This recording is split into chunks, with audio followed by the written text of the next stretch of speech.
কিরে তুই এখন আমার গাড়ি ঠিক করিসনি কেন? কিরে ভাই, আপনি আমারে ফেলে দিলেন কেন? আর আপনি এইভাবে কথা বলতেছেন কেন? তোর সাথে কিভাবে কথা বলবো? তুই কি বড় অফিসার যে তোর সাথে গুছিয়ে কথা বলতে হবে?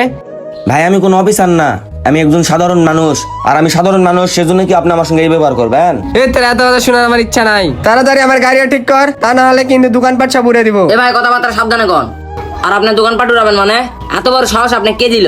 এ ভাই সাহসের কি দেখছেন? এ ভাই আর কি ভাই দেখতে চান? ভাই গেঞ্জাম করেন না ভাই, আমার মালিক বুঝতে পারেনি ভাই। ভাই আপনি একটু সাইডে বসেন, 5 মিনিটের মধ্যে আমি আপনার গাড়ি ঠিক করে দিচ্ছি ভাই।